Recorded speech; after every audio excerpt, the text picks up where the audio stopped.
어서오세요.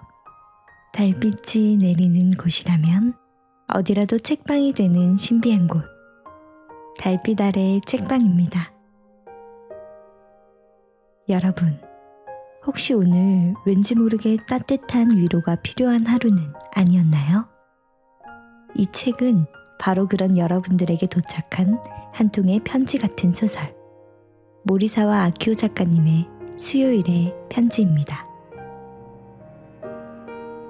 이 책은요, 수요일에 있었던 일을 편지로 보내면 낯선 누군가의 이야기가 담긴 편지가 도착하는 수요일의 우체국에서 시작됩니다. 평범한 주부 나오미와 꿈을 잃은 화가 히로키, 그리고 이들의 편지를 서로 교차시켜 보내는 우체국 직원 겐지로.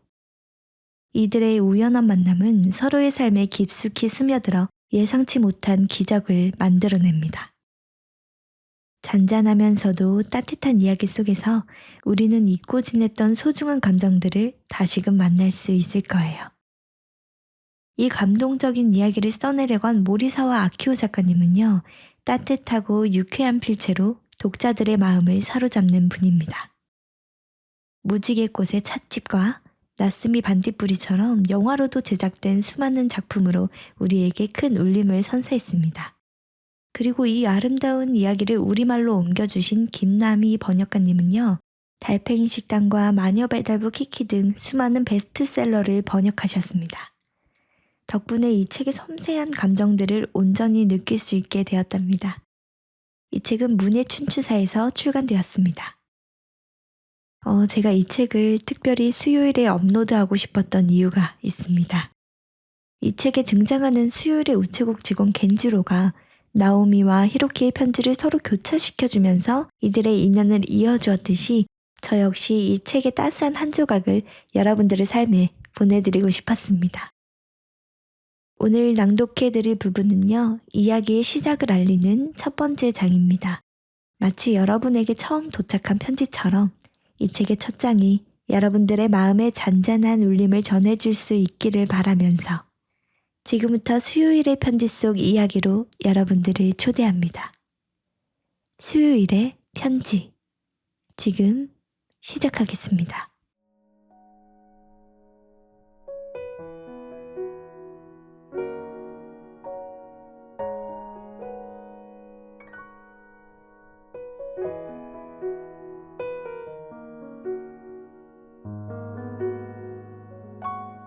(1장) 이무라 나오미의 공상.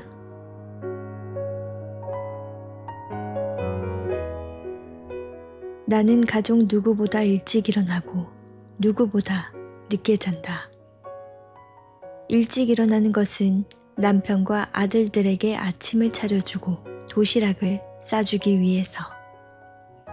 늦게까지 깨어있는 것은 누구에게도 보이고 싶지 않은 비밀 일을 하기 위해서. 그렇다고 법에 저촉되는 짓을 하는 건 아니다. 일기를 쓴다. 가족이 모두 잠들고 고요해진 뒤에 몰래. 거실 벽식의 초침소리에 조금씩 초조해하면서 혼자만의 공간에서 되도록 솔직한 내가 되어 말을 써나간다. 사실은 글을 잘 쓰지 못한다. 아니, 못 쓰는 편이라고 생각한다. 하지만 내 일기는 짧으니까 괜찮다. 양면 주간 플래너에 겨우 몇 줄의 생각을 써넣는 정도니까. 다만 말은 제대로 고른다. 그날 내 가슴 속에 생긴 마음의 독을 솔직한 말로 변환하기 위해서다.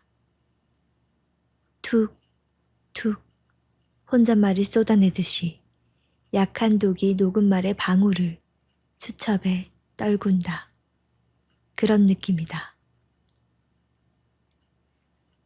일기를 쓰는 행위가 나에게는 정화다. 다 쓰고 나면 마음이 조금쯤 편해지는 것이 그 증거. 누군가에게 하소연할 때와 비슷한 소소한 카타르시스를 느낀다. 독을 내뱉는 것은 쾌락이다. 그래서 일기를 쓰는 것이 습관이 됐다. 처음 일기를 쓴 것은 1년쯤 전의 일이다. 직장 상사의 갑질 발언에 무진장 화가 나서 나도 모르게 욕을 쓴 것이 시작이다.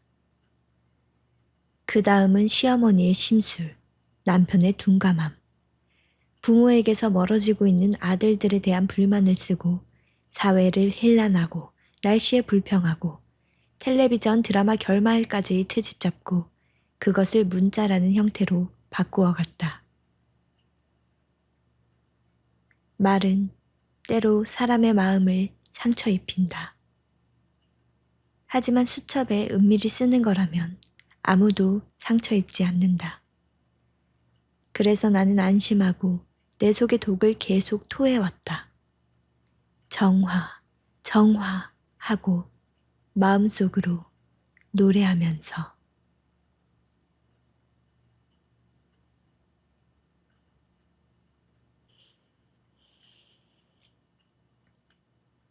(5월의) 초록바람이 부드럽게 옷깃을 스쳐갔다. 천연나무로 만든 세련된 카페 테라스석. 향 짙은 얼그레이가 담긴 하얀 컵 안에서 나뭇가지 사이로 내린 햇빛이 살랑살랑 흔들렸다. 아휴. 엉겹결에 한숨을 내쉬었다. 고급 주택가는 부는 바람조차 고급스럽구나. 뭐야, 나음이 갑자기 한숨을 쉬고. 그렇게 말하고 테이블 너머로 미소 짓는 이효리의 실크 블라우스도 청초한 바람을 머금고 팔랑팔랑 흔들렸다. 아, 뭔가 볼수록 멋진 카페구나 싶어서. 그렇지. 이 가게 아마 벌써 유명해졌을 거야. 오픈한 지 딱 3개월 된 파티스리 미아루는 레어 치즈 케이크와 홍차 밀푀유가 일품으로 입소문이 단번에 퍼져가고 있다. 그건 그렇고 내가 이런 세련된 가게에 온 게 대체 몇 년 만이지? 청초한 옷을 단정하게 입은 이효리는 이 가게 분위기에 잘 어울리는데 고등학교 동창생과 차를 마신다고 캐주얼 차림으로 온 나는 혼자 붕 떠있지 않은지 불안해졌다.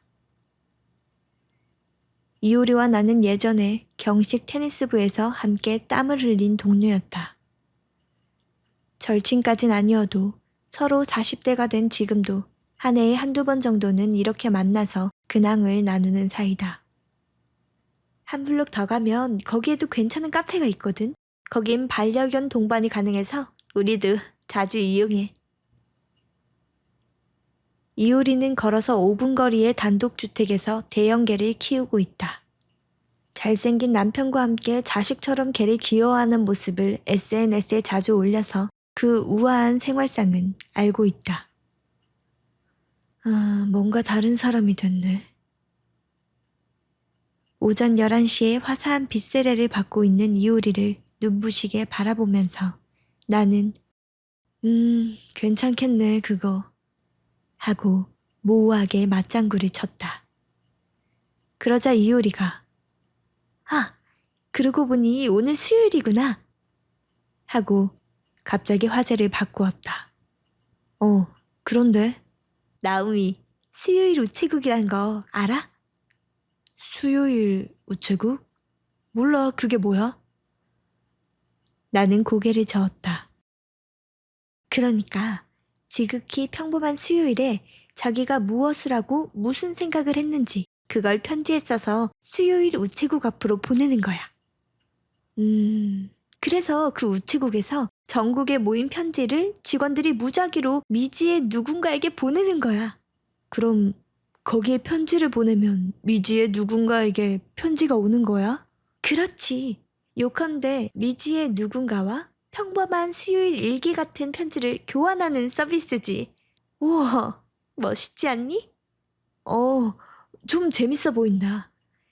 옛날 사람들이 보내던 그거 메시지 보틀이었나? 병에 편지를 넣어서 바다로 떠내려 보내는 그것 같은 느낌이네. 그런 느낌일지도. 우연성이 있으니. 근데 쓰는 내용이 굳이 수요일에 있었던 일이란 게 좋더라.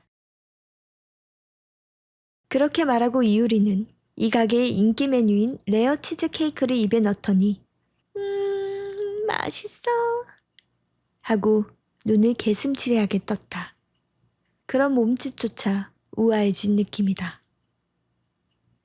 나도 홍차 밀푀유를 한 입 물고 이것도 맛있네 하고 장단을 맞추었다. 나오미도 해볼래? 어? 뭘? 그러니까 수요일 우체국. 이효리 하고 있어? 하고 있으니까 권하지. 뭔가 말이야. 잊고 있을 쯤에 낯선 사람에게 편지가 오는 순간 무척 설레. 게다가 편지를 읽으면서 그 사람의 수요일을 함께하는 것도 좀 로맨틱한 기분이 들게 해. 로맨틱이라. 최근에 자신과 가장 거리가 먼 단어일지도 모른다. 물론 시골 사는 할아버지나 고민 많은 남자 중학생 편지일 때도 있지만 말이야. 그래도 있잖아. 그런 지극히 평범한 보통 사람들이 제각기 다양한 생각을 가지고 필사적으로 살고 있는 얘기를 읽으면 뭔가 뭉클해지는 게 좋더라고. 소소하고 평범한 인생, 필사적으로 살고 있다. 신데렐라가 되어 반짝거리는 생활을 보내는 이효리가 그런 말을 하니 왠지 거북한 기분이 든 것은 내 마음이 더러워진 탓이리라. 여자도 마흔이 되면 이제 순백이지 않다. 잔주름수에 비례해서 마음에도 녹이 쓸기 시작한다. 그렇구나. 그럼 인터넷에서 검색해보고 시간 날 때 나도 편지를 보내볼까나? 웃는 얼굴로 자연스럽게 거짓말을 하는 것은 어른이 됐다는 증거. 나오미는 로맨티스트여서 분명히 푹 빠질 거야. 빠지지 않아. 그렇게 생각하면서 나는 또 미소 지었다. 그리고 손잡이가 작은 찻잔을 들었다. 우리 동네 커피숍에 비해 가격이 3배나 비싼 홍차인데 포트에 너무 오래 둔 탓인지 떫다.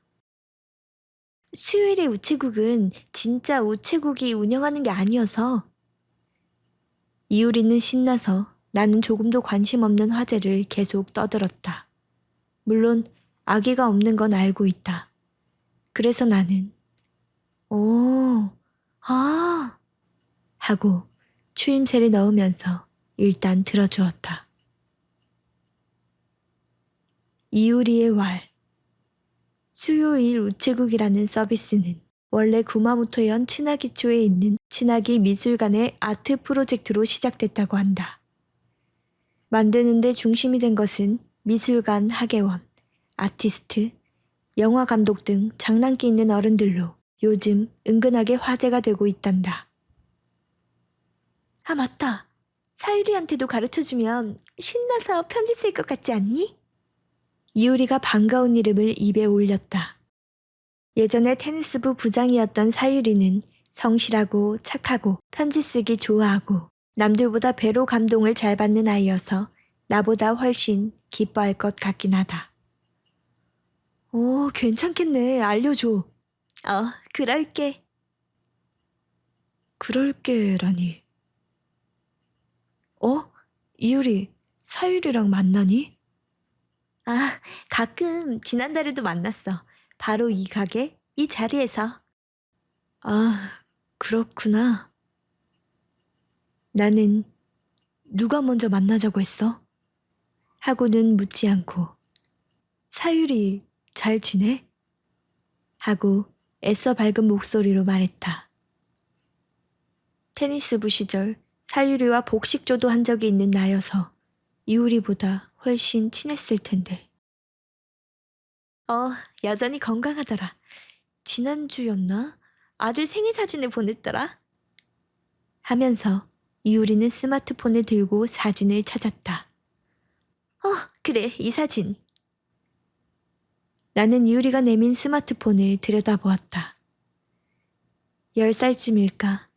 눈매가 사유리를 닮은 남자아이가 생일 케이크 앞에서 환하게 웃는 얼굴로 V를 그리고 있다. 바로 뒤에는 키가 크고 착하게 생긴 남편과 눈이 부신 듯 가늘게 눈을 뜨고 웃는 사유리의 얼굴이 있다. 사유리는 고등학교 때하고 별로 분위기가 달라지지 않았네. 나는 무난하게 반응했다. 말투도 옛날 그대로고 여전히 축 처진 눈에 애니메이션 목소리, 사랑스러운 캐릭터 느낌이야. 그렇구나. 한숨 쉬듯 말하면서 나는 뾰족뾰족한 소외감을 견뎠다. 너희 아들들도 꽤 많이 크지 않았니? 우리는 뭐 많이 크긴 했지만. 우리 집에는 아들이 둘 있다. 위는 고등학교 3학년인 다혜스케. 장래 해양생물학자가 되겠다고 공언하고 입시 공부에 열중하고 있다. 아래는 중학교 2학년 료스케. 이쪽은 농구 선수가 되는 게 꿈으로 동아리 활동을 열심히 하고 있다. 17살과 14살. 둘 다 엄마를 성가시게 생각하는 나이여서 얼굴을 마주쳐도 최소한의 대화밖에 하지 않는다. 사진 있니? 우리 애들? 있으면 보여주라. 싫어라고 하기도 못하고 딱히 감출 필요도 없다. 나는 가방에서 스마트폰을 꺼내서 각각 고등학교와 중학교 입학 사진을 보여주었다. 와, 벌써 이렇게 컸구나. 이효리의 눈이 동그래졌다.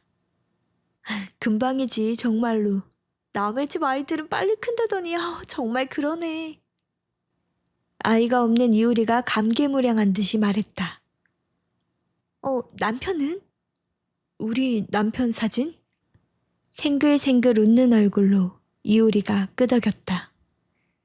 요즘은 별로 찍지 않았는데. 거짓말이 아니었다. 남편은 지금 사진 찍을 정신이 아니다. 아버지와 함께 공업용 소를 제조하는 작은 공장을 경영하고 있지만 솔직히 아슬아슬한 자전거 조업을 계속하고 있다. 옛날 기술이 있는 장인을 몇 명 데리고 있지만 최신식 기계를 도입할 자금이 없어서 해마다 직원을 줄이고 있다. 게다가 2대째 특유의 무던하고 착한 성격의 남편은 해고에 약해서 요즘 스트레스성 위통에 시달리고 있다. 남편 사장님이지? 바쁘셔? 이효리가 고개를 갸웃거렸다. 아니야. 우리는 자영업이지만 사장님은 시아버지고 전무는 시어머니, 남편은 아직 상무야. 게다가 너무 바빠서 매일 해롱거려. 이것도 거짓말은 아니다. 남편은 집에 오면 심신이 지칠 대로 지쳐서 위가 아파 등이 아파하면서 내가 차려준 밥을 간신히 먹고는 느릿느릿 목욕하고 나와서 그대로 쓰러지듯이 자는 게 일상이다. 그렇구나. 너무 바쁜 것도 그러니까 좀 안정됐으면 좋겠다. 이효리가 걱정스럽다는 듯이 미간을 모았다. 그러게, 언제나 안정이 될지. 본심을 말하고 나니 마지막은 한숨이 되어버렸다. 바로 옆에 가로수 가지에 작은 새가 날아와서 귀여운 목소리로 제잘거렸다. 자유롭게 하늘을 날아서 좋겠구나 라고 생각하는 자신에게 이내 쓴웃음이 났다.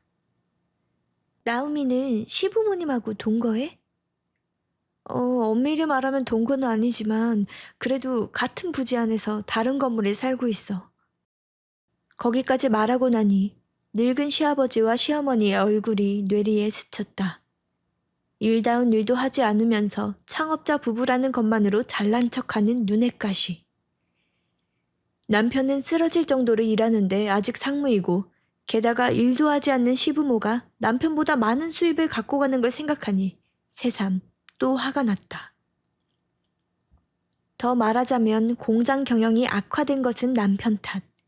그 남편이 위궤양에 걸린 것은 가정에서 제대로 내조하지 못하는 내 탓이 되어 있다. 게다가 사춘기 아이들이 살갑지 않은 것조차 전부 내가 잘못 키운 탓이라고 빙 둘러서 빈정거릴 때도 있다. 나는 위 언저리에 생긴 검은 안개를 토해내듯이 입을 열었다. 솔직히 시부모와 너무 가까운 관계는 성가셔. 일일이 생활에 입을 대고 날마다 감시하는 것 같아서 답답해. 그렇구나. 그런 게 제일 힘들지. 아, 나도 자유를 갖고 싶어. 되도록 농담처럼 말하려고 했는데 나도 모르게 미간에 힘이 들어가서 말은 하소연이 돼버렸다. 그럼 차라리 과감하게 자유로워지는 게 어때? 어? 할 수 있는 범위 내에서라도 말이야. 네 인생이잖아. 그건 그렇지만. 그렇지만 뭐? 내 말인데 그 다음이 나오지 않는다. 바쁘겠지만 짬을 내서 좋아하는 일을 한다거나. 그렇게 말하고 우아하게 미소 짓는 이효리는 그야말로 좋아하는 일을 하며 충실한 날들을 보내고 있다.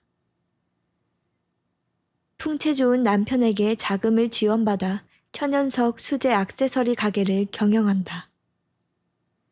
재작년 그 가게의 개업 파티에 초대받았을 때는 나도 기쁘디 기쁜 얼굴로 갔지만 그곳에 모인 사람들의 화려한 아우라에 압도되어 일찍 돌아온 씁쓸한 기억이 있다.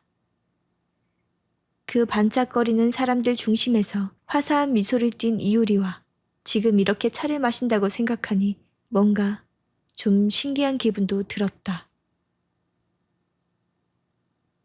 이효리한테 말하지 않았던가?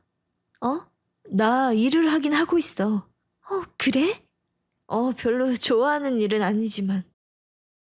남편 공장 일을 도와야 하는 게 맞겠지만 일을 해봐야 무급일 테고 무엇보다 시부모 밑에서 일하는 것이 너무 싫어서 굳이 아르바이트를 나가고 있다.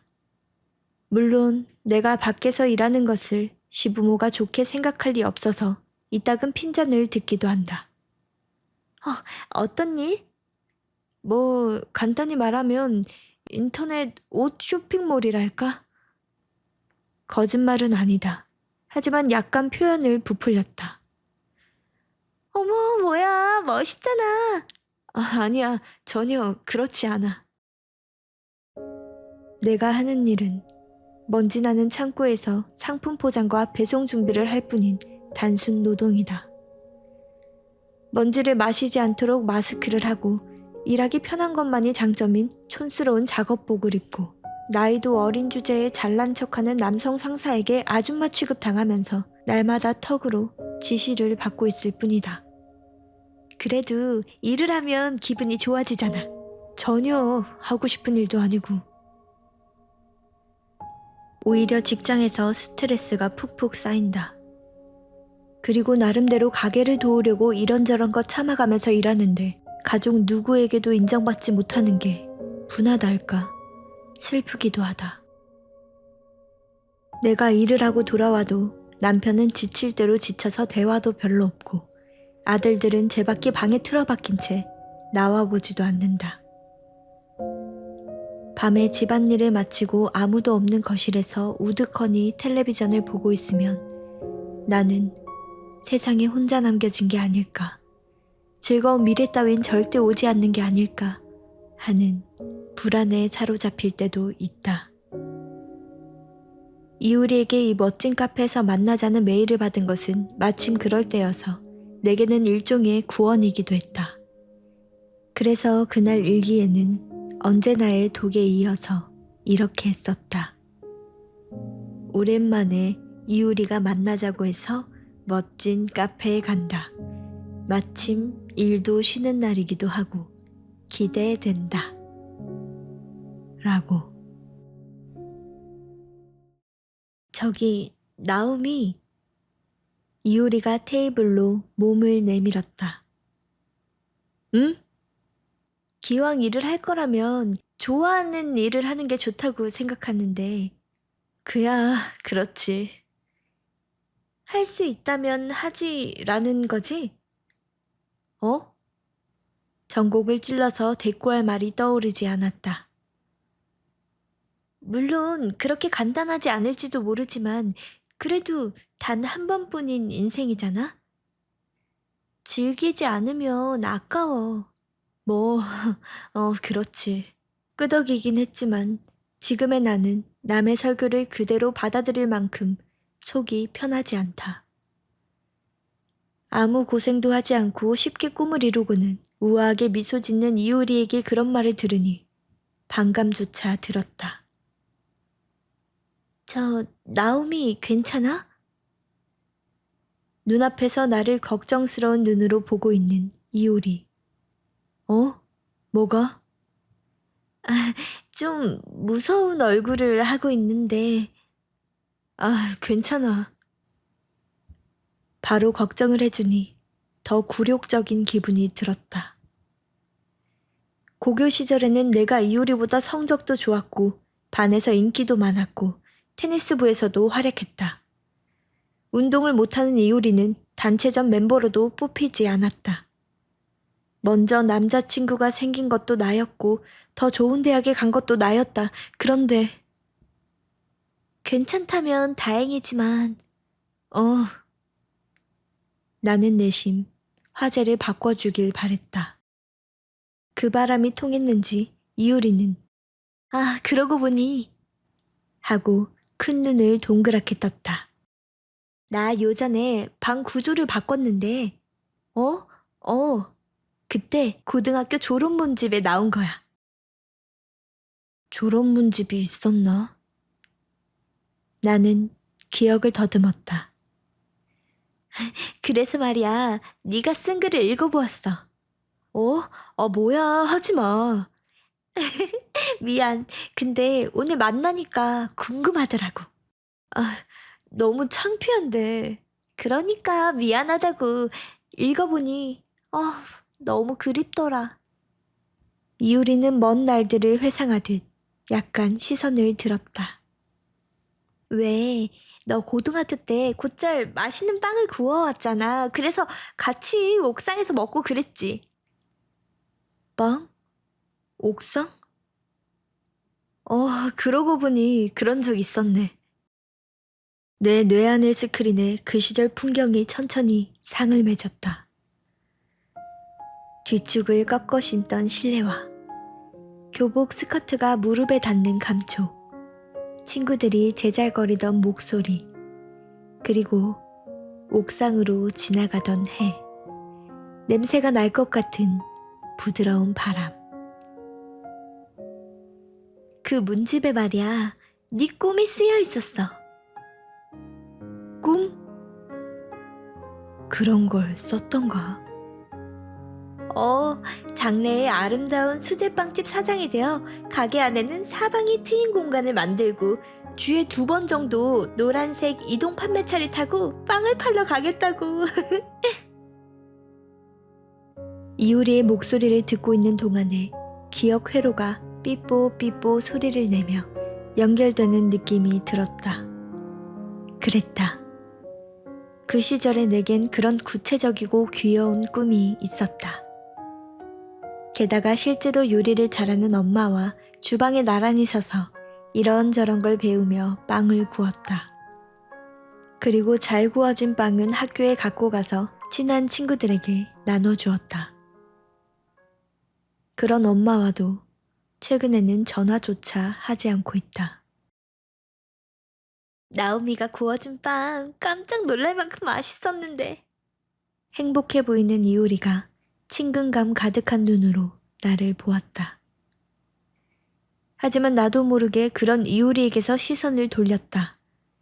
게다가 우아하고 싱그러운 이 테라스에는 전혀 어울리지 않는 말을 내뱉었다. 내 인생 이렇게 될 줄 몰랐는데 뭔가 완전 최악이야. 세상에. 이효리가 조금 놀란 듯이 눈썹을 올렸다. 난 나쁜 짓 하나도 하지 않았는데 말이야. 내가 말해놓고도 왠지 불편해져서 식어가는 차를 들었다. 그리고 떨기만한 홍차를 마셨다. 저기, 나오미. 또 잘난 척 설교하려는 거겠지.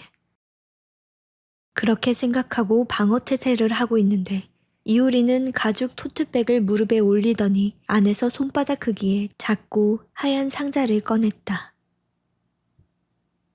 요전에 전화했을 때 말이야, 너 잠을 못 자서 피로가 쌓였다고 했잖아. 아, 그래서 이거 만들어 봤어.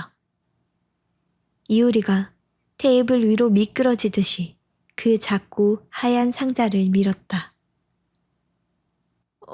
뭐야 이거? 열어봐. 시키는 대로 뚜껑을 열었더니 천연석 팔찌가 햇살을 받아 반짝반짝 빛나고 있었다. 이건 나음이한테 선물. 그렇게 말하고 이효리는 미소 지었다. 어머, 고마워. 비싸잖아, 이런 것. 괜찮아.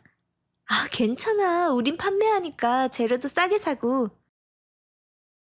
웃으며 말하고 이효리는 테이블 너머로 손을 뻗어서 각각의 돌에 관해 설명했다. 이건 그림자 수정. 불면증 해소와 힐링 효과가 있어. 이건 수정. 정화와 운기를 상승하게 하는 힘이 있어. 그리고 이 파란 것은 청금석이지. 나음이 아는구나. 그 정도는. 청금석은 힘이 강한 돌이어서 건강과 행운과 성공을 불러준다고 해. 이거 정말 받아도 돼? 물론이지. 그러려고 만들어 왔는 걸. 이효리는 느긋하게 미소 지으며 끄덕였다. 옛날과 변함없이 착하고 옛날보다 우아하게 빛나는 이효리. 이런 여성이라면 당연히 멋진 남편을 만나서 좋은 인생을 보내겠지 생각하면서 나는 천연석 팔찌를 들어 올렸다. 고마워. 껴볼게. 왼쪽 손목이 좋겠네. 알겠어. 팔찌는 내 왼쪽 손목에 딱 맞았다. 서늘한 돌이 시원했고 색상도 내 취향이었다. 좋네. 어울려 묻혀. 그러니? 말하면서 손목을 이효리에게 내밀어 보였다. 딱 맞아. 이것으로 나오미의 운기가 한층 더 상승할 거야. 한층이라니? 있어. 자, 건배. 이효리가 찻잔을 들어서 나도 쓴웃음을 지으며 거기에 맞췄다. 쨍 하고 얇은 도기가 부딪히면서 소리가 울렸다. 나는 단순한 여자다. 예쁜 팔찌를 받고 건배했을 뿐인데 기분이 살짝 긍정적이 됐다. 희한하게 홍차도 아까보다 떫은 맛이 덜 느껴졌다. 저기 이효리, 그 네일 우아하고 이쁘네. 생각했던 것을 솔직하게 말해보았다. 이거? 이효리가 기쁜 듯이 손을 들어 보였다. 아까부터 이쁘다고 생각하고 있었어. 나도 오랜만에 네일 할까봐. 그러면 말이야. 요즘 엄청 인기 있는 네일 아티스트 친구가 있는데 소개해줄게. 이것도 그 사람이 해줬어. 어머, 그렇구나. 그렇게 말하면서 미소 지어 보았지만 제대로 웃을 자신이 없었다. 왜냐하면 내게는 그런 낭비를 할 여유가 없다. 이효리 친구인 네일 아티스트에게 가면 요금도 꽤 받을 것이다. 나는 백엔 균일 가게에서 적당히 재료를 사다가 셀프 네일이나 해야지 정도로 생각하고 있었다. 나오미는 언제 시간이 비어? 이효리가 웃으면서 고개를 갸웃거렸다. 굉장히 인기가 많은 네일 아티스트여서 친구라도 예약을 하지 않으면 받지 못하거든. 어머, 그럼 괜찮아. 그렇게까지 해서 하고 싶지도 않고. 그렇게까지 신경 써주는 이효리에게 좀 가시돋친 말투가 돼버렸다. 어째서? 하자. 예약은 좀 나중에 되겠지만 굉장히 잘해. 봐, 정말로 예쁘잖아. 하고 나면 기분이 좋아진다니까. 이효리는 테이블 위에 양손을 펴고 봐. 하면서 싱글벙글 웃는 얼굴로 나를 보았다. 이효리의 미소에 어울리는 고급스러운 바람이 불어 꿀빛 햇살이 채색한 손가락 위에서 흔들렸다. 정말로 볼수록 예쁜 네일이었다. 게다가 매끄러운 손등과 쭉 뻗은 하얀 손가락은 마치 20대처럼 보였다. 이효리는 날마다 이 손가락으로 반짝거리는 천연석 액세서리를 만들어서 반짝거리는 사람들에게 팔고 있다. 거기에 비하면 내 손은 보습제를 발라도 날마다 집안일로 거칠거칠하고 포장 작업하는 아르바이트 탓에 생채기 투성이다. 아직도 양쪽 손가락에 반창고가 2개씩 감겨있을 정도다. 그 네일 정말로 예쁘다고 생각하긴 하는데 흰살 생선 같은 이효리의 손가락을 보면서 나는 내 손을 테이블 아래로 감추었다. 그리고 말을 이었다. 솔직히 별로 용돈에 여유가 없어서 그만둘까 해. 말하고는 헤헤헤 하고 비굴하게 웃는 내가 너무 비참하게 느껴져서 테이블 아래로 감춘 손을 꽉 쥐었다. 예쁜 팔찌를 선물 받았다고 신나서 이효리의 네일을 칭찬하다 결국은 이 꼴이 되고 말았다. 분수를 알라고.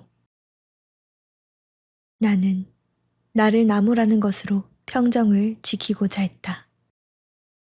비용 문제라면 괜찮아. 내일은 내가 하자고 한 거고 다음 달에 너 생일이잖아. 선물로 내가 낼게. 그러니까 같이 가자. 1mg의 악의조차 없이 그저 우아하게 미소 짓는 이효리. 그래도 미안, 괜찮아. 왜? 테이블 아래의 손을 더욱 꽉 쥔다. 앞으로의 일정을 잘 모르기도 하고.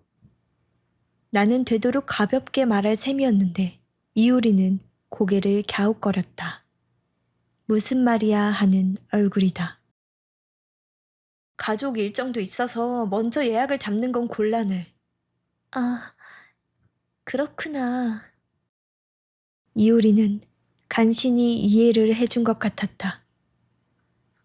미안해, 기껏 권해줬는데. 아니야, 완전 괜찮아. 근데 말이야, 나오미. 가끔은 너 자신을 즐길 시간을 만드는 편이 좋아. 조금쯤은 자유를 얻어서 스트레스를 풀어도 벌 받지 않잖아. 다정한 이효리는 나를 걱정해 주었다. 머리로는 알고 있었다. 너무 충분할 정도로. 그런데 어째서일까? 내 마음은 머리와는 정반대인 부정적 감정으로 부풀어 올랐다. 이효리에게 그런 말을 듣지 않아도 알아. 머리가 아니라 마음이 내 입을 움직였다. 이효리의 눈이 조금 동그래졌다. 그 몸짓까지도 너무 귀엽고 우아하고 매력적으로 보였다. 그러자 그것이 스위치가 되어 내 마음에서 말이 흘러넘쳤다. 그런 건 충분히 알지만 그래도 아이가 있으면 현실은 그렇게 되지 않아. 기본 엄마란 존재는 아이의 사정에 맞춰 예정을 짜야 하는 것. 자유로운 너처럼 내 생각만 하고 있을 여유가 없어. 거기까지 말했을 때 나의 한심한 이성이 발동하여 간신히 입을 다물게 했다. 무슨 소리를 한 거야, 나. 후회가 가슴속에서 한꺼번에 부풀어 올라 기분 나쁜 열을 냈다. 내 한심한 인생을 아들들 탓으로 돌리는 비열함과 선의의 친구에게 무심한 말을 쏟는 비도덕성에 짜증이 났다. 내가 미안 하고 입을 열려고 할 때 미안 이효리가 먼저 말했다. 겁먹은 강아지 같은 얼굴을 한 친구를 보니 나까지 슬퍼졌다. 아니야, 나야말로 미안. 이효리, 정말 미안해. 사과하면서 테이블 아래로 주먹을 더 세게 쥐었다. 아니야. 이효리가 조그맣게 고개를 저었다. 가로수 가지 위에서 지저귀던 새들이 날아오르고 거짓말처럼 밝고 파란 하늘이 사라졌다. 고급스러운 바람도 불지 않았다. 테이블 위에는 아프리만치 무거운 침묵이 내려앉았다. 그리고 그 침묵은 내 속에서 생겨난 후회와 죄책감을 무럭무럭 증폭시켰다. 정말로 이효리, 미안. 나는 한 번 더 사과했다. 아니야, 나야말로 미안해. 더 이상 미안해 응수를 해도 소용없다. 나는 뭔가 나 자신이 너무 싫어졌어. 하고 혼잣말처럼 중얼거렸다. 왜일까? 머리 한구석으로 멋대로 너랑 나를 비교하고 있어. 이효리 남편은 일로 성공했는데 우리 공장은 간신히 자전거 조업을 하고 있고, 이효리는 자기가 하고 싶은 일 하며 너무 충실하게 살고 있는데 나는 하고 싶은 일 하나도 못하고 불평만 가득하고. 왜 이렇게 됐을까? 여기까지 본심을 말하고 나면 눈물이 나오겠지 생각하면서 짓거렸지만 실제로 내 눈은 촉촉해지지도 않았다. 명치 언저리가 텅 빈 듯한 멍한 느낌뿐이었다. 나오미. 걱정스러운 눈으로 나를 보는 이효리. 친구를 질투하다니. 나 정말 최악이야. 말하고 눅눅한 한숨을 쉬었다. 이효리는 그렇지 않아 하고 말해주었지만 액면 그대로 받아들여지지 않았다. 뒤틀린 공기 속에서 우리는 각자 식어 빠진 홍차를 마셨다. 그리고 시선을 허둥대면서 다음 대사를 찾았다. 저기, 이효리. 내가 먼저 입을 열었다. 좀 이상한 건 물어도 돼? 이상한 것? 이효리는 약간 당황한 얼굴을 하고 괜찮지만 하고 작은 소리로 말했다. 유유상종은 정말 있다고 생각하니? 유유상종. 그게 이상한 거야? 나는 끄덕였다. 그날 이효리의 가게 개업 파티에 모인 반짝이는 사람들. 그들이야말로 이효리에게 유유상종이겠지. 하지만 나는 그 파티에서 확실한 소외감을 느꼈다. 지금 새삼스럽게 우리 동네 사람들을 떠올려 보니 역시 그 파티에는 어울리지 않는다. 유유상종은 약간 조심스럽게 이효리가 대답했다. 있을지도 모르겠네. 그렇구나. 역시 그렇겠지. 또다시 한숨을 쉬자 이효리가 달래듯이 내 이름을 불렀다. 저기 나오미. 나 아까부터 좀 신경 쓰였는데 나오미 말이야. 자기한테 최악이란 말 하지 않는 게 좋아. 난 나오미를 최악이라고 생각한 적 한 번도 없기도 하고 자기를 최악이라고 계속 말하면 언젠가 정말로 그렇게 될 것 같은 기분이 들지 않니? 대꾸할 말을 찾지 못했다. 그저 명치 언저리의 구멍이 부해질 따름이었다. 이효리는 느릿하고 조심스러운 어조로 말을 이었다. 내가 유유상종은 정말로 있다고 생각한 것은 말이야. 우리 남편을 만나며 그 주변 사람들과도 알게 됐잖아.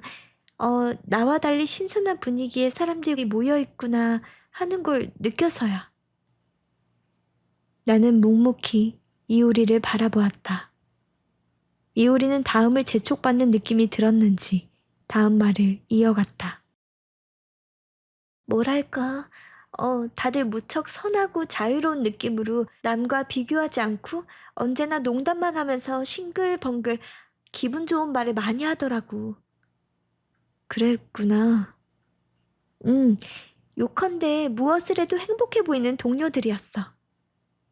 다들 부자라는 말? 설마. 이효리는 눈을 동그랗게 뜨고 부정했다.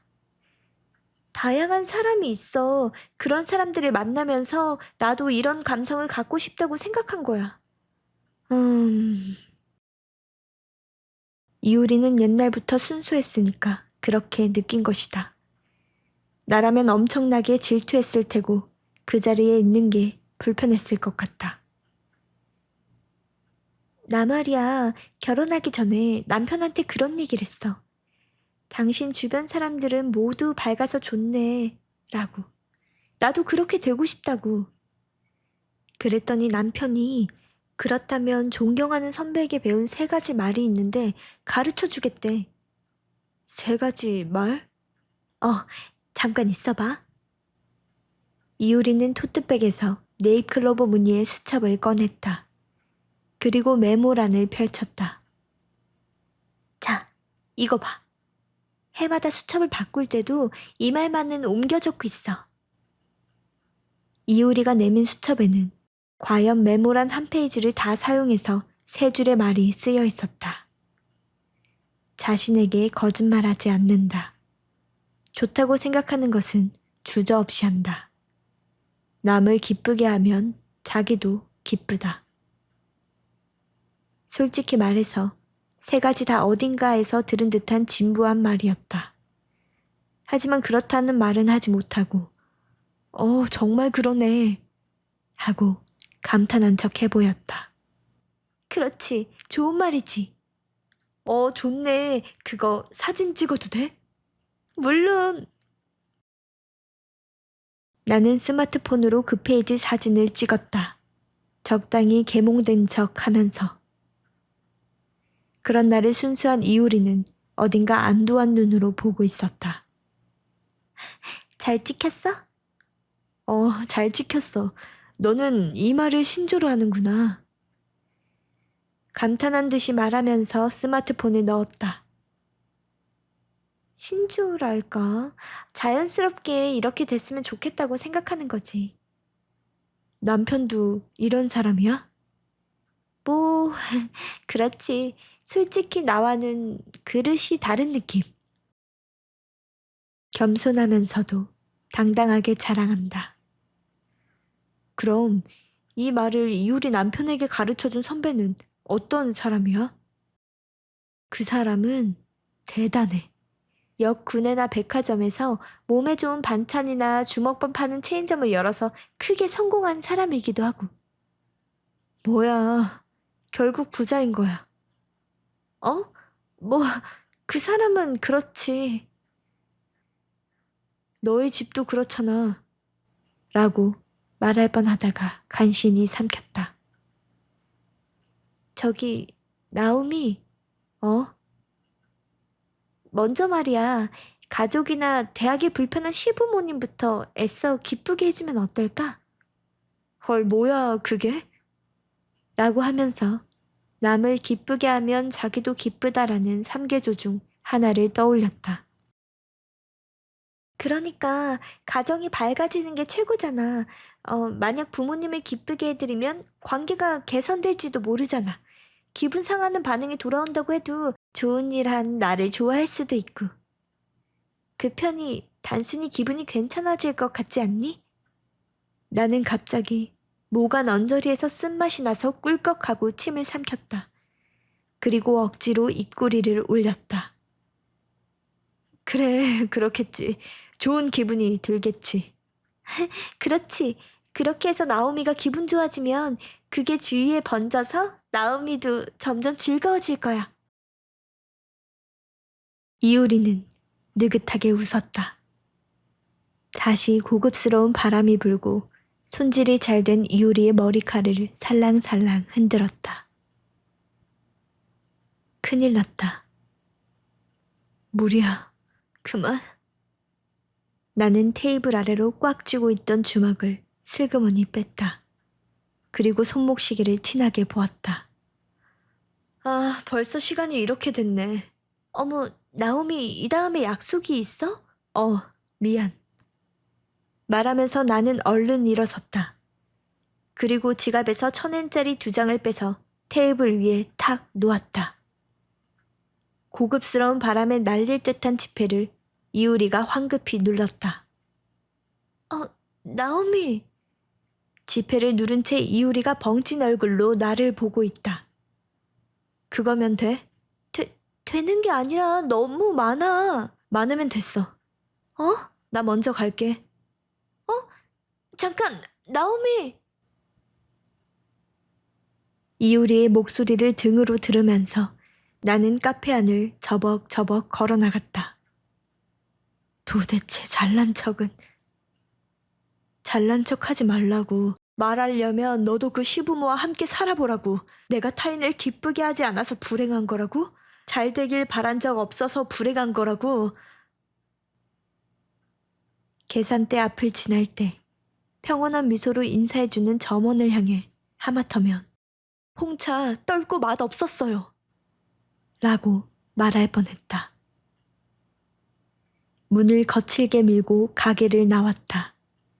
그대로 역을 향해 저벅저벅 걸었다. 맞은편에서 작은 개를 산책시키는 우아한 백발의 할머니가 다가왔다. 스쳐 지나가는 길에 그 강아지가 캥 하고 짖었다. 나는 혀를 차며 최악이네 하고 할머니 귀에 들릴 정도의 소리를 냈다. 아이고 미안합니다. 할머니의 목소리가 등에서 튕겨나갔을 때 나는 뛰기 시작했다. 오늘 일기는 몇 줄로는 부족하겠네. 그렇게 생각하니 뛰면서 눈물이 번졌다.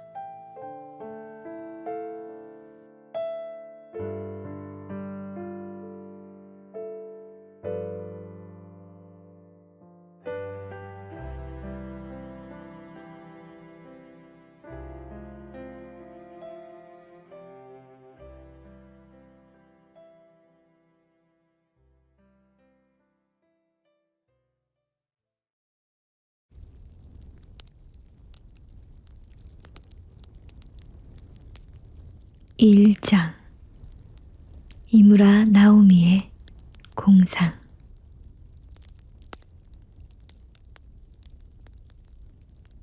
나는 가족 누구보다 일찍 일어나고 누구보다 늦게 잔다. 일찍 일어나는 것은 남편과 아들들에게 아침을 차려주고 도시락을 싸주기 위해서. 늦게까지 깨어있는 것은 누구에게도 보이고 싶지 않은 비밀 일을 하기 위해서. 그렇다고 법에 저촉되는 짓을 하는 건 아니다. 일기를 쓴다. 가족이 모두 잠들고 고요해진 뒤에 몰래. 거실 벽시계 초침소리에 조금씩 초조해하면서 혼자만의 공간에서 되도록 솔직한 내가 되어 말을 써나간다. 사실은 글을 잘 쓰지 못한다. 아니, 못 쓰는 편이라고 생각한다. 하지만 내 일기는 짧으니까 괜찮다. 양면 주간 플래너에 겨우 몇 줄의 생각을 써넣는 정도니까. 다만 말은 제대로 고른다. 그날 내 가슴 속에 생긴 마음의 독을 솔직한 말로 변환하기 위해서다. 툭, 툭, 혼잣말이 쏟아내듯이 약한 독이 녹은 말의 방울을 수첩에 떨군다. 그런 느낌이다. 일기를 쓰는 행위가 나에게는 정화다. 다 쓰고 나면 마음이 조금쯤 편해지는 것이 그 증거. 누군가에게 하소연할 때와 비슷한 소소한 카타르시스를 느낀다. 독을 내뱉는 것은 쾌락이다. 그래서 일기를 쓰는 것이 습관이 됐다. 처음 일기를 쓴 것은 1년쯤 전의 일이다. 직장 상사의 갑질 발언에 무진장 화가 나서 나도 모르게 욕을 쓴 것이 시작이다. 그 다음은 시어머니의 심술, 남편의 둔감함, 부모에게서 멀어지고 있는 아들들에 대한 불만을 쓰고 사회를 힐난하고 날씨에 불평하고 텔레비전 드라마 결말까지 트집 잡고 그것을 문자라는 형태로 바꾸어 갔다. 말은 때로 사람의 마음을 상처 입힌다. 하지만 수첩에 은밀히 쓰는 거라면 아무도 상처 입지 않는다. 그래서 나는 안심하고 내 속의 독을 계속 토해왔다. 정화, 정화 하고 마음속으로 노래하면서.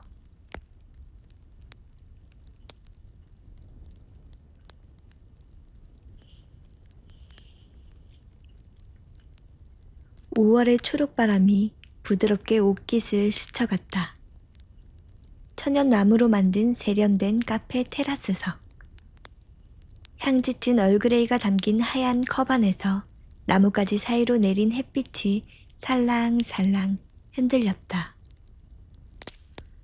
아휴. 엉겹결에 한숨을 내쉬었다. 고급 주택가는 부는 바람조차 고급스럽구나. 뭐야, 나음이 갑자기 한숨을 쉬고. 그렇게 말하고 테이블 너머로 미소 짓는 이효리의 실크 블라우스도 청초한 바람을 머금고 팔랑팔랑 흔들렸다. 아, 뭔가 볼수록 멋진 카페구나 싶어서. 그렇지. 이 가게 아마 벌써 유명해졌을 거야.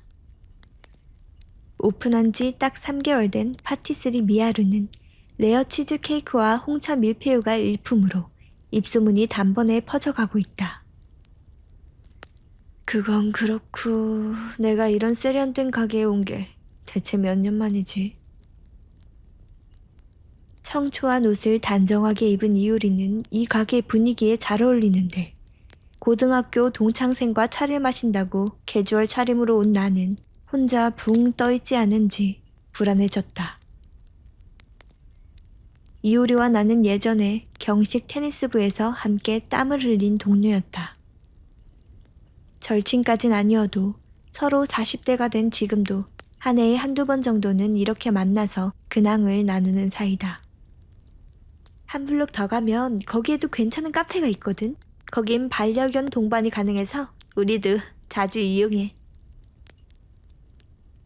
이효리는 걸어서 5분 거리의 단독주택에서 대형 개를 키우고 있다. 잘생긴 남편과 함께 자식처럼 개를 귀여워하는 모습을 SNS에 자주 올려서 그 우아한 생활상은 알고 있다. 뭔가 다른 사람이 됐네. 오전 11시에 화사한 빛세례를 받고 있는 이효리를 눈부시게 바라보면서 나는 괜찮겠네 그거 하고 모호하게 맞장구를 쳤다. 그러자 이효리가 그러고 보니 오늘 수요일이구나 하고 갑자기 화제를 바꾸었다. 그런데 나음이 수요일 우체국이란 거 알아? 수요일 우체국? 몰라, 그게 뭐야? 나는 고개를 저었다. 그러니까 지극히 평범한 수요일에 자기가 무엇을 하고 무슨 생각을 했는지 그걸 편지에 써서 수요일 우체국 앞으로 보내는 거야. 그래서 그 우체국에서 전국에 모인 편지를 직원들이 무작위로 미지의 누군가에게 보내는 거야. 그럼 거기에 편지를 보내면 미지의 누군가에게 편지가 오는 거야? 그렇지. 요컨대 미지의 누군가와 평범한 수요일 일기 같은 편지를 교환하는 서비스지. 우와, 멋있지 않니? 좀 재밌어 보인다. 옛날 사람들이 보내던 메시지 보틀이었나? 병에 편지를 넣어서 바다로 떠내려 보내는 그것 같은 느낌이네. 아, 그런 느낌일지도. 우연성이 있으니. 근데 쓰는 내용이 굳이 수요일에 있었던 일이란 게 좋더라. 그렇게 말하고 이유리는 이 가게의 인기 메뉴인 레어 치즈 케이크를 입에 넣더니 맛있어 하고 눈을 개슴츠레하게 떴다. 그런 몸짓조차 우아해진 느낌이다. 나도 홍차 밀푀유를 한 입 물고 이것도 맛있네 하고 장단에 맞추었다. 나오미도 해볼래? 어? 뭘? 그러니까 수요일 우체국. 이효리 하고 있어? 하고 있으니까 권하지. 뭔가 말이야. 잊고 있을 쯤에 낯선 사람에게 편지가 오는 순간 무척 설레. 게다가 편지를 읽으면서 그 사람의 수요일을 함께하는 것도 좀 로맨틱한 기분이 들게 해. 로맨틱이라. 최근에 자신과 가장 거리가 먼 단어일지도 모른다. 물론 시골 사는 할아버지나 고민 많은 남자 중학생 편지일 때도 있지만 말이야. 그래도 있잖아. 그런 지극히 평범한 보통 사람들이 제각기 다양한 생각을 가지고 필사적으로 살고 있는 얘기를 읽으면 뭔가 뭉클해지는 게 좋더라고. 소소하고 평범한 인생, 필사적으로 살고 있다. 신데렐라가 되어 반짝거리는 생활을 보내는 이효리가 그런 말을 하니 왠지 거북한 기분이 든 것은 내 마음이 더러워진 탓이리라. 여자도 마흔이 되면 이제 순백이지 않다. 잔주름수에 비례해서 마음에도 녹이 쓸기 시작한다. 그렇구나. 그럼 인터넷에서 검색해보고 시간 날 때 나도 편지를 보내볼까나?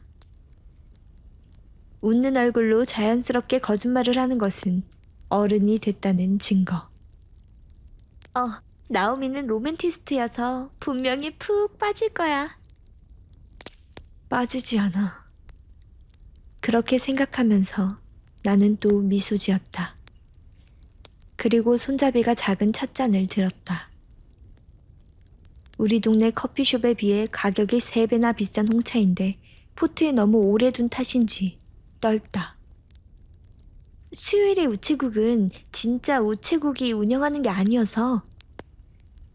이효리는 신나서 나는 조금도 관심 없는 화제를 계속 떠들었다. 물론 아기가 없는 건 알고 있다. 그래서 나는 하고 추임새를 넣으면서 일단 들어주었다. 이효리의 왈. 수요일 우체국이라는 서비스는 원래 구마모토현 친화기초에 있는 친화기 미술관의 아트 프로젝트로 시작됐다고 한다. 만드는데 중심이 된 것은 미술관 학예원, 아티스트, 영화 감독 등 장난기 있는 어른들로 요즘 은근하게 화제가 되고 있단다. 맞다. 사유리한테도 가르쳐주면 신나서 편지 쓸 것 같지 않니? 이효리가 반가운 이름을 입에 올렸다. 예전에 테니스부 부장이었던 사유리는 성실하고 착하고 편지 쓰기 좋아하고 남들보다 배로 감동을 잘 받는 아이여서 나보다 훨씬 기뻐할 것 같긴 하다.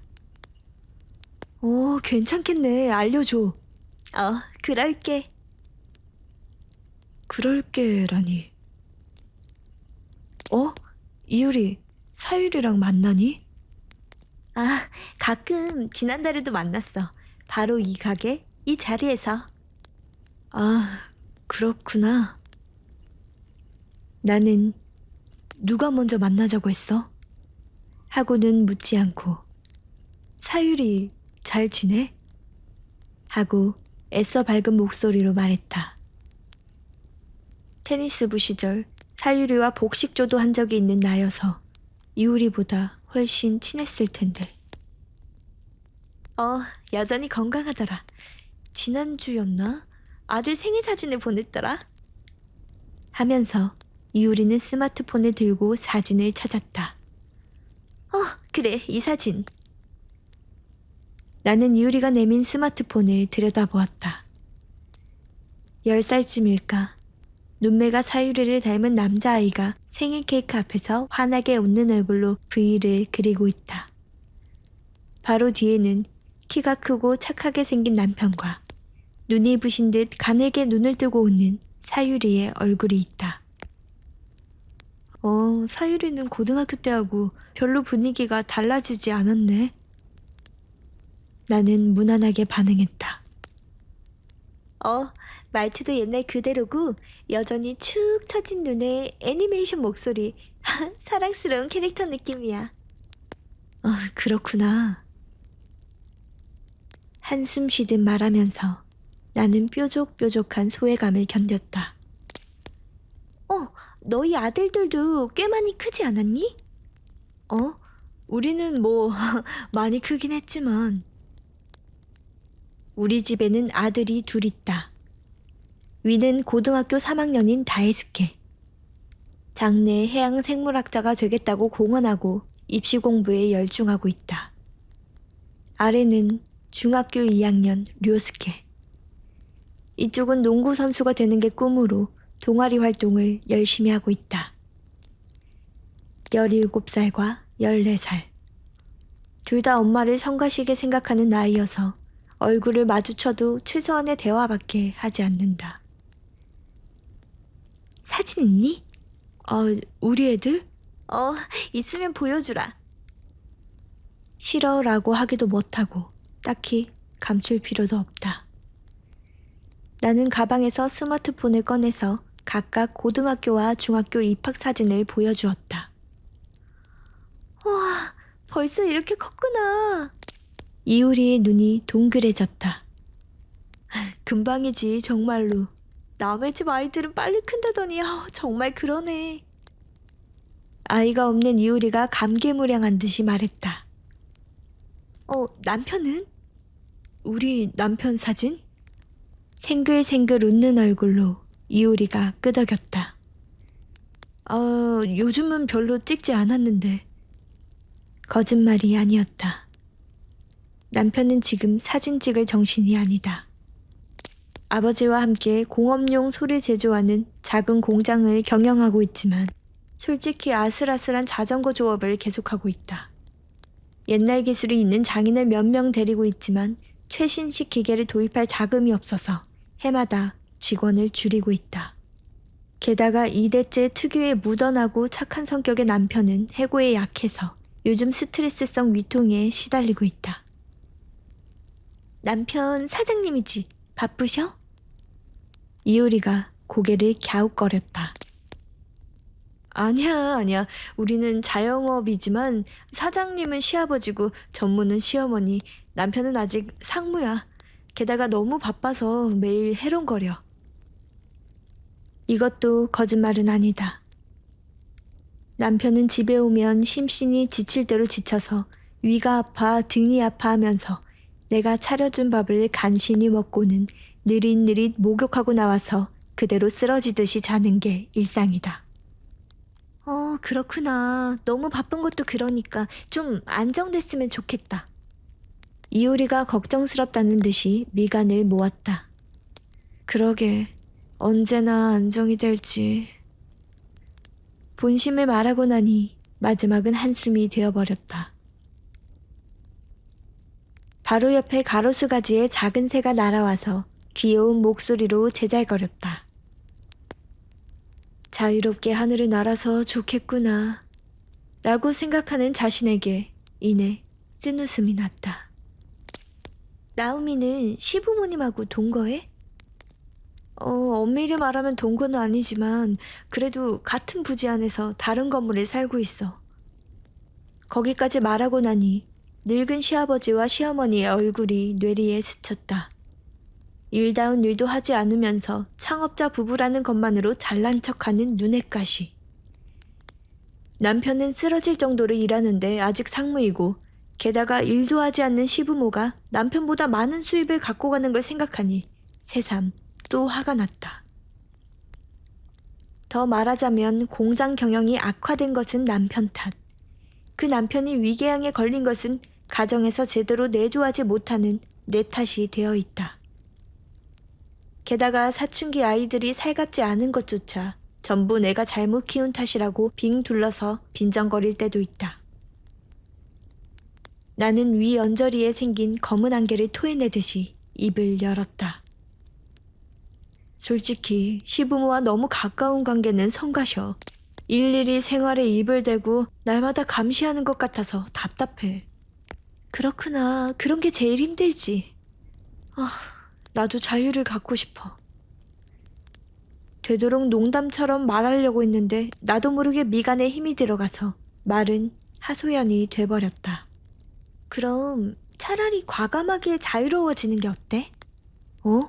할 수 있는 범위 내에서라도 말이야. 네 인생이잖아. 그건 그렇지만 뭐?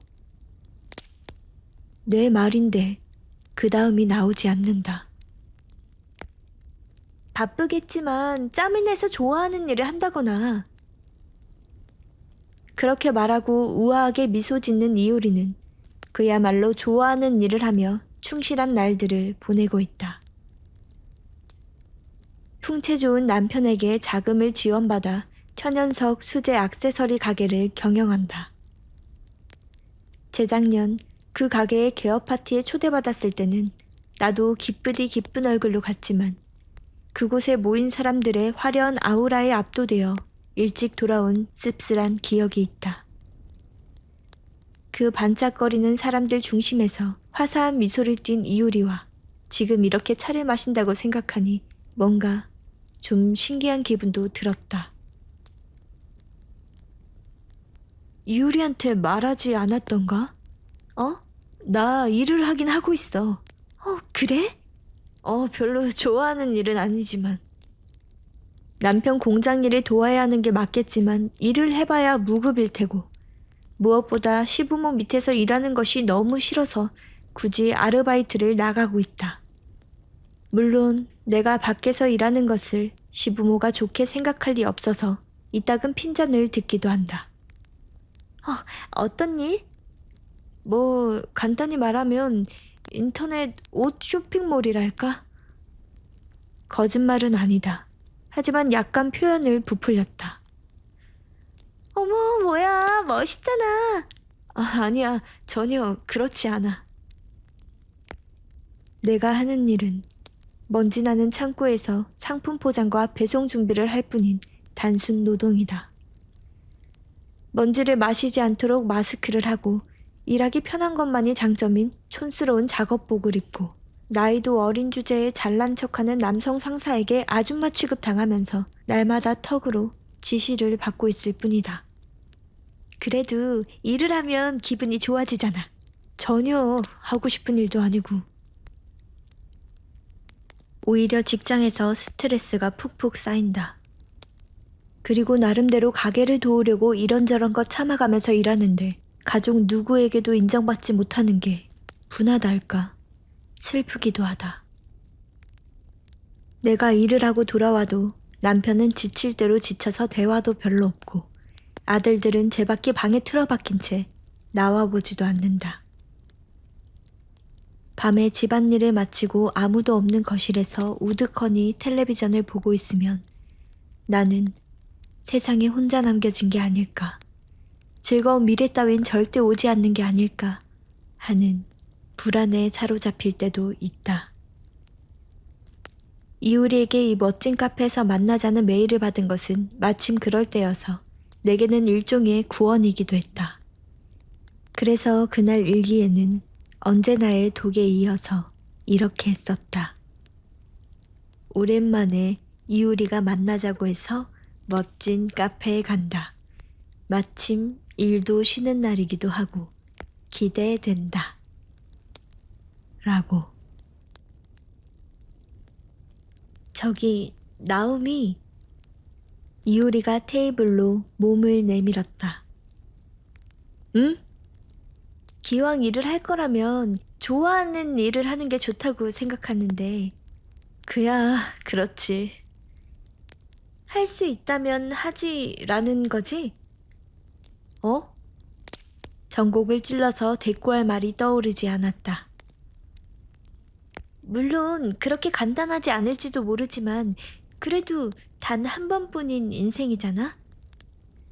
즐기지 않으면 아까워. 뭐, 그렇지. 끄덕이긴 했지만 지금의 나는 남의 설교를 그대로 받아들일 만큼 속이 편하지 않다. 아무 고생도 하지 않고 쉽게 꿈을 이루고는 우아하게 미소 짓는 이효리에게 그런 말을 들으니 반감조차 들었다. 나오미 괜찮아?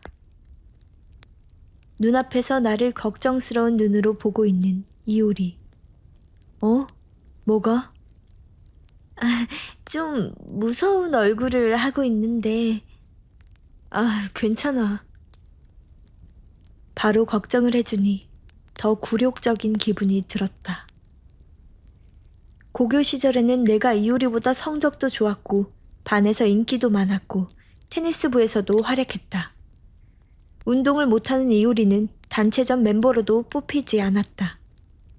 먼저 남자친구가 생긴 것도 나였고 더 좋은 대학에 간 것도 나였다. 그런데 괜찮다면 다행이지만 나는 내심 화제를 바꿔주길 바랬다. 그 바람이 통했는지 이효리는 그러고 보니 하고 큰 눈을 동그랗게 떴다. 나 요전에 방 구조를 바꿨는데 그때 고등학교 졸업문집에 나온 거야. 졸업문집이 있었나? 나는 기억을 더듬었다. 그래서 말이야, 네가 쓴 글을 읽어보았어.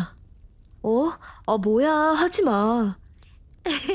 미안, 근데 오늘 만나니까 궁금하더라고. 너무 창피한데. 그러니까 미안하다고. 읽어보니 너무 그립더라. 이효리는 먼 날들을 회상하듯 약간 시선을 들었다. 왜? 너 고등학교 때 곧잘 맛있는 빵을 구워왔잖아. 그래서 같이 옥상에서 먹고 그랬지. 빵? 옥상? 그러고 보니 그런 적 있었네. 내 뇌안의 스크린에 그 시절 풍경이 천천히 상을 맺었다. 뒤쪽을 꺾어 신던 실내화, 교복 스커트가 무릎에 닿는 감촉, 친구들이 제잘거리던 목소리, 그리고 옥상으로 지나가던 해, 냄새가 날 것 같은 부드러운 바람. 그 문집에 말이야, 네 꿈이 쓰여 있었어. 꿈? 그런 걸 썼던가? 장래의 아름다운 수제빵집 사장이 되어 가게 안에는 사방이 트인 공간을 만들고 주에 2번 정도 노란색 이동 판매차를 타고 빵을 팔러 가겠다고. 이효리의 목소리를 듣고 있는 동안에 기억 회로가 삐뽀삐뽀 소리를 내며 연결되는 느낌이 들었다. 그랬다. 그 시절에 내겐 그런 구체적이고 귀여운 꿈이 있었다. 게다가 실제로 요리를 잘하는 엄마와 주방에 나란히 서서 이런저런 걸 배우며 빵을 구웠다. 그리고 잘 구워진 빵은 학교에 갖고 가서 친한 친구들에게 나눠주었다. 그런 엄마와도 최근에는 전화조차 하지 않고 있다. 나오미가 구워준 빵 깜짝 놀랄 만큼 맛있었는데. 행복해 보이는 이효리가 친근감 가득한 눈으로 나를 보았다. 하지만 나도 모르게 그런 이효리에게서 시선을 돌렸다. 게다가 우아하고 싱그러운 이 테라스에는 전혀 어울리지 않는 말을 내뱉었다. 내 인생 이렇게 될 줄 몰랐는데 뭔가 완전 최악이야. 세상에. 이효리가 조금 놀란 듯이 눈썹을 올렸다. 난 나쁜 짓 하나도 하지 않았는데 말이야. 내가 말해놓고도 왠지 불편해져서 식어가는 차를 들었다. 그리고 떨기만한 홍차를 마셨다. 저기, 나오미. 또 잘난 척 설교하려는 거겠지. 그렇게 생각하고 방어태세를 하고 있는데 이효리는 가죽 토트백을 무릎에 올리더니 안에서 손바닥 크기의 작고 하얀 상자를 꺼냈다. 요전에 전화했을 때 말이야, 너 잠을 못 자서 피로가 쌓였다고 했잖아. 그래서 이거 만들어 봤어. 이효리가 테이블 위로 미끄러지듯이 그 작고 하얀 상자를 밀었다. 뭐야 이거? 열어봐. 시키는 대로 뚜껑을 열었더니 천연석 팔찌가 햇살을 받아 반짝반짝 빛나고 있었다. 이건 나음이한테 선물. 그렇게 말하고 이효리는 미소 지었다. 어머, 고마워. 비싸잖아, 이런 것. 괜찮아. 괜찮아. 우린 판매하니까 재료도 싸게 사고. 웃으며 말하고 이효리는 테이블 너머로 손을 뻗어서 각각의 돌에 관해 설명했다. 이건 그림자 수정. 불면증 해소와 힐링 효과가 있어. 이건 수정. 정화와 운기를 상승하게 하는 힘이 있어. 그리고 이 파란 것은 청금석이지. 나음이 아는구나. 그 정도는. 청금석은 힘이 강한 돌이어서 건강과 행운과 성공을 불러준다고 해. 이거 정말 받아도 돼? 물론이지. 그러려고 만들어왔는 걸.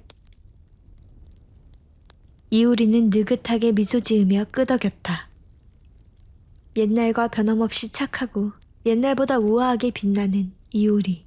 이런 여성이라면 당연히 멋진 남편을 만나서 좋은 인생을 보내겠지 생각하면서 나는 천연석 팔찌를 들어 올렸다. 고마워. 껴볼게. 왼쪽 손목이 좋겠네. 알겠어. 팔찌는 내 왼쪽 손목에 딱 맞았다. 서늘한 돌이 시원했고 색상도 내 취향이었다. 좋네. 어울려 무척. 그러니? 말하면서 손목을 이효리에게 내밀어 보였다. 딱 맞아. 이것으로 나오미의 운기가 한층 더 상승할 거야. 한층이라니?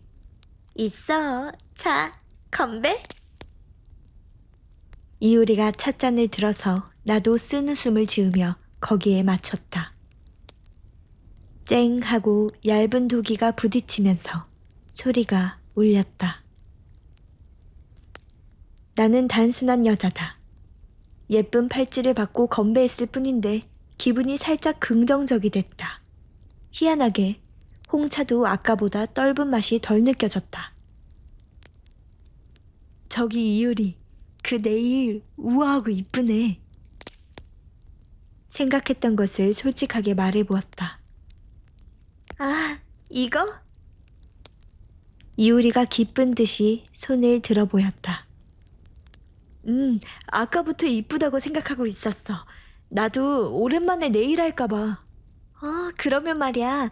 요즘 엄청 인기 있는 네일 아티스트 친구가 있는데 소개해줄게. 이것도 그 사람이 해줬어. 어머, 그렇구나. 그렇게 말하면서 미소 지어 보았지만 제대로 웃을 자신이 없었다. 왜냐하면 내게는 그런 낭비를 할 여유가 없다. 이효리 친구인 네일 아티스트에게 가면 요금도 꽤 받을 것이다. 나는 백엔 균일 가게에서 적당히 재료를 사다가 셀프 네일이나 해야지 정도로 생각하고 있었다.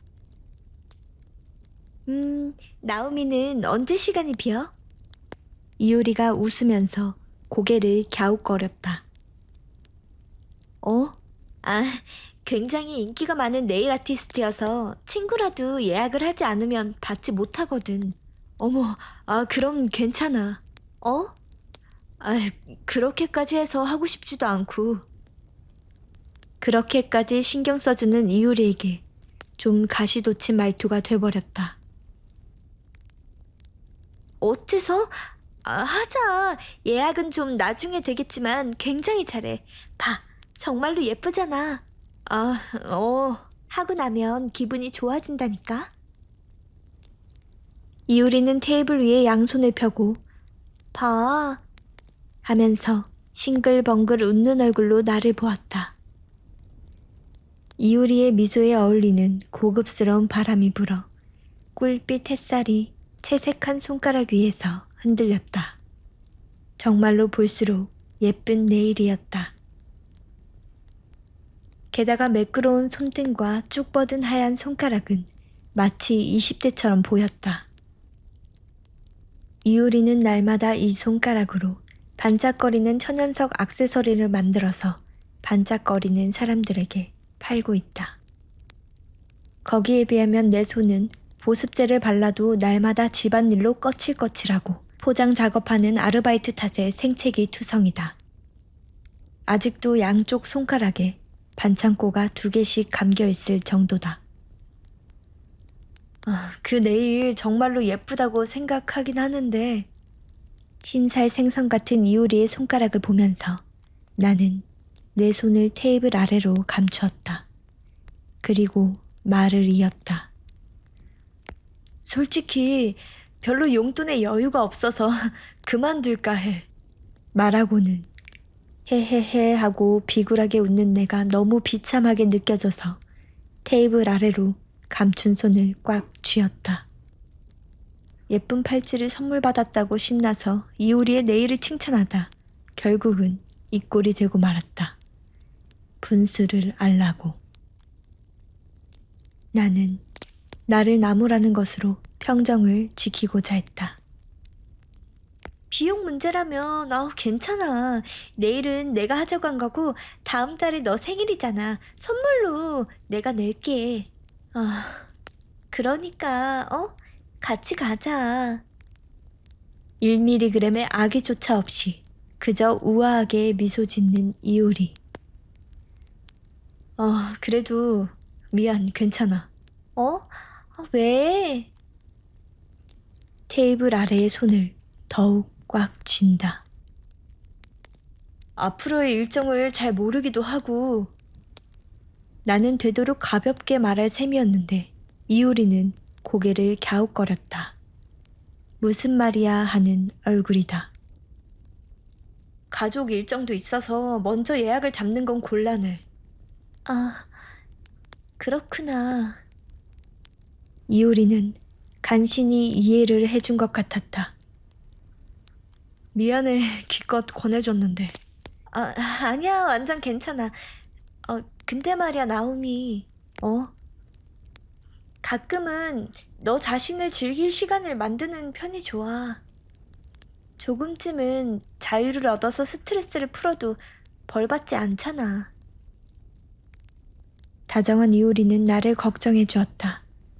머리로는 알고 있었다. 너무 충분할 정도로. 그런데 어째서일까? 내 마음은 머리와는 정반대인 부정적 감정으로 부풀어 올랐다. 이효리에게 그런 말을 듣지 않아도 알아. 머리가 아니라 마음이 내 입을 움직였다. 이효리의 눈이 조금 동그래졌다. 그 몸짓까지도 너무 귀엽고 우아하고 매력적으로 보였다. 그러자 그것이 스위치가 되어 내 마음에서 말이 흘러넘쳤다. 그런 건 충분히 알지만 그래도 아이가 있으면 현실은 그렇게 되지 않아. 기본 엄마란 존재는 아이의 사정에 맞춰 예정을 짜야 하는 것. 자유로운 너처럼 내 생각만 하고 있을 여유가 없어. 거기까지 말했을 때 나의 한심한 이성이 발동하여 간신히 입을 다물게 했다. 무슨 소리를 한 거야, 나. 후회가 가슴속에서 한꺼번에 부풀어 올라 기분 나쁜 열을 냈다. 내 한심한 인생을 아들들 탓으로 돌리는 비열함과 선의의 친구에게 무심한 말을 쏟는 비도덕성에 짜증이 났다. 내가 미안 하고 입을 열려고 할 때 미안 이효리가 먼저 말했다. 겁먹은 강아지 같은 얼굴을 한 친구를 보니 나까지 슬퍼졌다. 아, 아니야, 나야말로 미안. 이유리, 정말 미안해. 사과하면서 테이블 아래로 주먹을 더 세게 쥐었다. 아니야. 이유리가 조그맣게 고개를 저었다. 가로수 가지 위에서 지저귀던 새들이 날아오르고 거짓말처럼 밝고 파란 하늘이 사라졌다. 고급스러운 바람도 불지 않았다. 테이블 위에는 아프리만치 무거운 침묵이 내려앉았다. 그리고 그 침묵은 내 속에서 생겨난 후회와 죄책감을 무럭무럭 증폭시켰다. 정말로 이유리, 미안. 나는 한 번 더 사과했다. 아니야, 나야말로 미안해.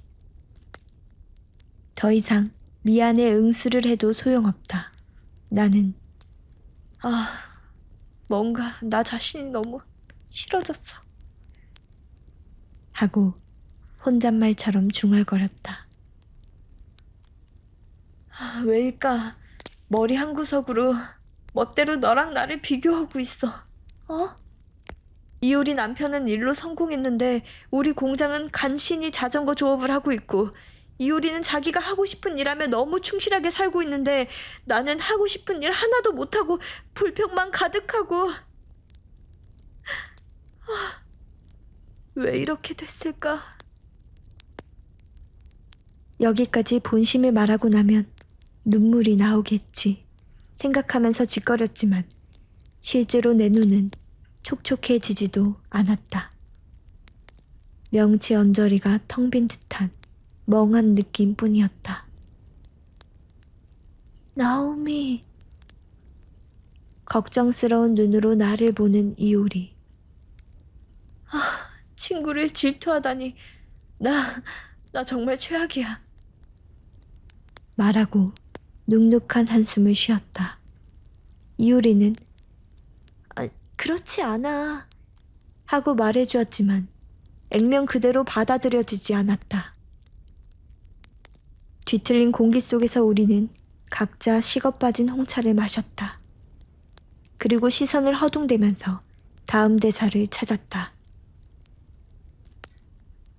저기, 이효리. 내가 먼저 입을 열었다. 좀 이상한 건 물어도 돼? 이상한 것? 이효리는 약간 당황한 얼굴을 하고 괜찮지만 하고 작은 소리로 말했다. 유유상종은 정말 있다고 생각하니? 유유상종. 그게 이상한 거야? 나는 끄덕였다. 그날 이효리의 가게 개업 파티에 모인 반짝이는 사람들. 그들이야말로 이효리에게 유유상종이겠지. 하지만 나는 그 파티에서 확실한 소외감을 느꼈다. 지금 새삼스럽게 우리 동네 사람들을 떠올려 보니 역시 그 파티에는 어울리지 않는다. 유유상종은 약간 조심스럽게 이효리가 대답했다. 있을지도 모르겠네. 그렇구나. 역시 그렇겠지. 또다시 한숨을 쉬자 이효리가 달래듯이 내 이름을 불렀다. 저기, 나오미. 나 아까부터 좀 신경 쓰였는데, 나오미 말이야. 자기한테 최악이란 말 하지 않는 게 좋아. 난 나오미를 최악이라고 생각한 적 한 번도 없기도 하고, 자기를 최악이라고 계속 말하면 언젠가 정말로 그렇게 될 것 같은 기분이 들지 않니? 대꾸할 말을 찾지 못했다. 그저 명치 언저리의 구멍이 부해질 따름이었다. 이효리는 느릿하고 조심스러운 어조로 말을 이었다. 내가 유유상종은 정말로 있다고 생각한 것은 말이야. 우리 남편을 만나며 그 주변 사람들과도 알게 됐잖아. 나와 달리 신선한 분위기에 사람들이 모여있구나 하는 걸 느껴서야. 나는 묵묵히 이효리를 바라보았다. 이효리는 다음을 재촉받는 느낌이 들었는지 다음 말을 이어갔다. 뭐랄까, 다들 무척 선하고 자유로운 느낌으로 남과 비교하지 않고 언제나 농담만 하면서 싱글벙글 기분 좋은 말을 많이 하더라고. 그랬구나. 요컨대 무엇을 해도 행복해 보이는 동료들이었어. 다들 부자라는 말? 설마. 이효리는 눈을 동그랗게 뜨고 부정했다. 다양한 사람이 있어. 그런 사람들을 만나면서 나도 이런 감성을 갖고 싶다고 생각한 거야. 이효리는 옛날부터 순수했으니까 그렇게 느낀 것이다. 나라면 엄청나게 질투했을 테고 그 자리에 있는 게 불편했을 것 같다. 나 말이야, 결혼하기 전에 남편한테 그런 얘기를 했어. 당신 주변 사람들은 모두 밝아서 좋네 라고. 나도 그렇게 되고 싶다고. 그랬더니 남편이 그렇다면 존경하는 선배에게 배운 3가지 말이 있는데 가르쳐 주겠대. 3가지 말? 잠깐 있어봐. 이효리는 토트백에서 네잎클로버 무늬의 수첩을 꺼냈다. 그리고 메모란을 펼쳤다. 자, 이거 봐. 해마다 수첩을 바꿀 때도 이 말만은 옮겨 적고 있어. 이효리가 내민 수첩에는 과연 메모란 한 페이지를 다 사용해서 3줄의 말이 쓰여 있었다. 자신에게 거짓말하지 않는다. 좋다고 생각하는 것은 주저없이 한다. 남을 기쁘게 하면 자기도 기쁘다. 솔직히 말해서 3가지 다 어딘가에서 들은 듯한 진부한 말이었다. 하지만 그렇다는 말은 하지 못하고 정말 그러네 하고 감탄한 척 해보였다. 그렇지, 좋은 말이지. 좋네. 그거 사진 찍어도 돼? 물론. 나는 스마트폰으로 그 페이지 사진을 찍었다. 적당히 개몽된 척 하면서. 그런 날을 순수한 이효리는 어딘가 안도한 눈으로 보고 있었다. 잘 찍혔어? 잘 찍혔어. 너는 이 말을 신조로 하는구나. 감탄한 듯이 말하면서 스마트폰을 넣었다. 신조랄까? 자연스럽게 이렇게 됐으면 좋겠다고 생각하는 거지. 남편도 이런 사람이야? 뭐, 그렇지. 솔직히 나와는 그릇이 다른 느낌. 겸손하면서도 당당하게 자랑한다. 그럼 이 말을 이효리 남편에게 가르쳐준 선배는 어떤 사람이야? 그 사람은 대단해. 역 구내나 백화점에서 몸에 좋은 반찬이나 주먹밥 파는 체인점을 열어서 크게 성공한 사람이기도 하고. 뭐야, 결국 부자인 거야. 그 사람은 그렇지. 너희 집도 그렇잖아. 라고 말할 뻔하다가 간신히 삼켰다. 저기, 나오미, 먼저 말이야, 가족이나 대학이 불편한 시부모님부터 애써 기쁘게 해주면 어떨까? 헐, 뭐야, 그게? 라고 하면서 남을 기쁘게 하면 자기도 기쁘다라는 3계조 중 하나를 떠올렸다. 그러니까 가정이 밝아지는 게 최고잖아. 만약 부모님을 기쁘게 해드리면 관계가 개선될지도 모르잖아. 기분 상하는 반응이 돌아온다고 해도 좋은 일 한 나를 좋아할 수도 있고. 그 편이 단순히 기분이 괜찮아질 것 같지 않니? 나는 갑자기 모간 언저리에서 쓴맛이 나서 꿀꺽하고 침을 삼켰다. 그리고 억지로 입꼬리를 올렸다. 그래, 그렇겠지. 좋은 기분이 들겠지. 그렇지. 그렇게 해서 나오미가 기분 좋아지면 그게 주위에 번져서 나은이도 점점 즐거워질 거야.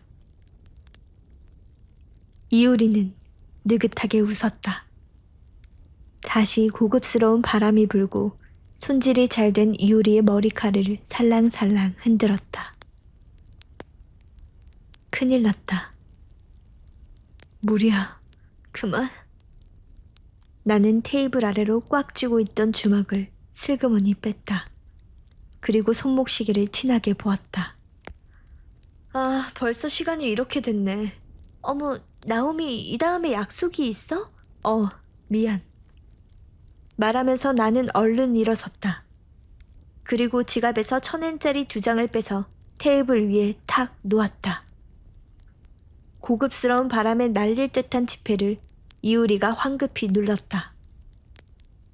나오미. 지폐를 누른 채 이효리가 벙찐 얼굴로 나를 보고 있다. 그거면 돼?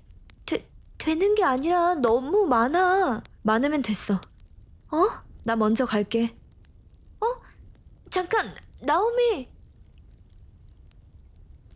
이효리의 목소리를 등으로 들으면서 나는 카페 안을 저벅저벅 걸어 나갔다. 도대체 잘난 척은. 잘난 척하지 말라고. 말하려면 너도 그 시부모와 함께 살아보라고. 내가 타인을 기쁘게 하지 않아서 불행한 거라고? 잘 되길 바란 적 없어서 불행한 거라고. 계산대 앞을 지날 때 평온한 미소로 인사해주는 점원을 향해 하마터면 홍차 떫고 맛없었어요 라고 말할 뻔했다. 문을 거칠게 밀고 가게를 나왔다. 그대로 역을 향해 저벅저벅 걸었다. 맞은편에서 작은 개를 산책시키는 우아한 백발의 할머니가 다가왔다. 스쳐 지나가는 길에 그 강아지가 캥 하고 짖었다. 나는 혀를 차며 최악이네 하고 할머니 귀에 들릴 정도의 소리를 냈다. 아이고 미안합니다. 할머니의 목소리가 등에서 튕겨나갔을 때 나는 뛰기 시작했다. 오늘 일기는 몇 줄로는 부족하겠네. 그렇게 생각하니 뛰면서 눈물이 번졌다.